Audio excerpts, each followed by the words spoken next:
BTR চুক্তি এখন হ'ল। বিটিআৰ চুক্তি মতে গাঁও সোমোৱা আৰু ওলোৱা এই দুইটা সিদ্ধান্ত বিটিআৰ চুক্তিত আছে, যাৰ কাৰণে এখন কমিশ্যন বনাই দিছে গভৰ্ণৰ ডাঙৰীয়াই।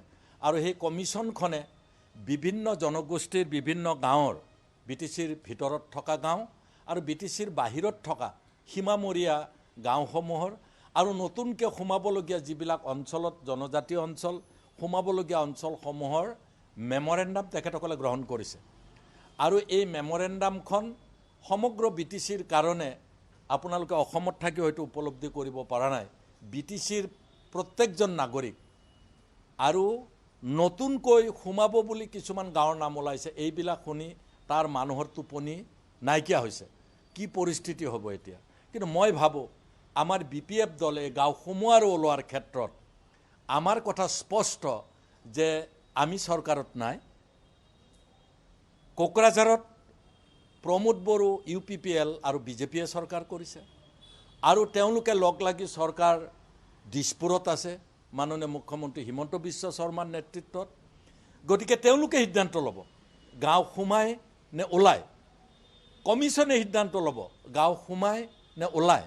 আপুনি ঠিক প্ৰশ্ন কৰিছে, তাৰ মানুহবিলাকে স্থায়ী বুজি BPF দলকো অংশীদাৰ কৰি যেন গাঁও সোমোৱা আৰু ওলোৱাৰ ক্ষেত্ৰত BPFে কিবা সিদ্ধান্ত ল'ব তেনে কথা তেওঁলোকে কৈছে।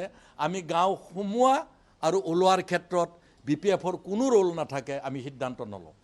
আৰু BTC ৰাইজক জনাই দিছোঁ বা নিকটৱৰ্তী ৰাইজক জনাই দিছোঁ, BPFে কোনো কামেই লুকাই চুৰকৈ নকৰে।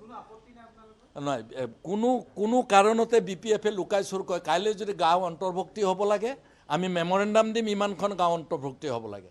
কাইলৈ যদি গাঁও কৰ্তন কৰিব লাগে ইমানখন গাঁও কৰ্তন কৰিব লাগে বুলি মেমৰেণ্ডাম দিম, আমি লুকাই চুৰকৈ নকৰোঁ। গতিকে আমাৰ সিদ্ধান্তই চৰকাৰত কোনো এফেক্ট নকৰে। গতিকে আমি গাঁও সোমোৱা আৰু ওলোৱা সম্পৰ্কে আমি তেনেধৰণৰ কোনো সিদ্ধান্ত দিব নোৱাৰোঁ। বিটিআৰ চুক্তি এখন হ'ল। বিটিআৰ চুক্তি মতে গাঁও সোমোৱা আৰু ওলোৱা এই দুইটা সিদ্ধান্ত বিটিআৰ চুক্তিত আছে, যাৰ কাৰণে এখন কমিশ্যন বনাই দিছে গভৰ্ণৰ ডাঙৰীয়াই। আৰু সেই কমিশ্যনখনে বিভিন্ন জনগোষ্ঠীৰ বিভিন্ন গাঁৱৰ বিটিচিৰ ভিতৰত থকা গাঁও আৰু বিটিচিৰ বাহিৰত থকা সীমামূৰীয়া গাঁওসমূহৰ আৰু নতুনকৈ সোমাবলগীয়া যিবিলাক অঞ্চলত জনজাতীয় অঞ্চল সোমাবলগীয়া অঞ্চলসমূহৰ মেমৰেণ্ডাম তেখেতসকলে গ্ৰহণ কৰিছে। আৰু এই মেমৰেণ্ডামখন সমগ্ৰ বিটিচিৰ কাৰণে আপোনালোকে অসমত থাকি হয়তো উপলব্ধি কৰিব পৰা নাই।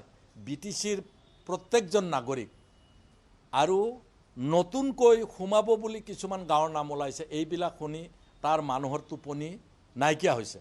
কি পৰিস্থিতি হ'ব এতিয়া?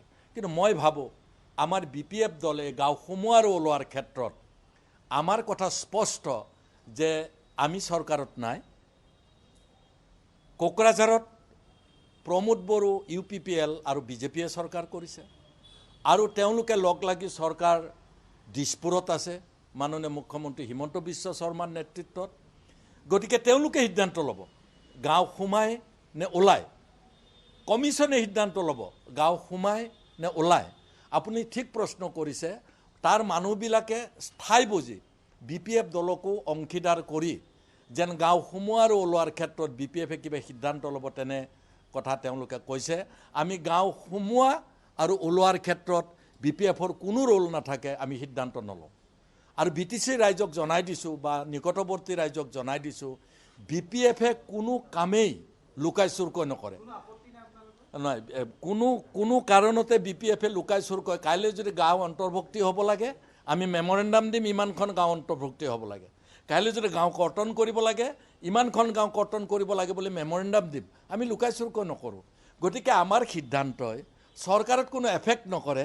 গতিকে আমি গাঁও সোমোৱা আৰু ওলোৱা সম্পৰ্কে আমি তেনেধৰণৰ কোনো সিদ্ধান্ত দিব নোৱাৰোঁ।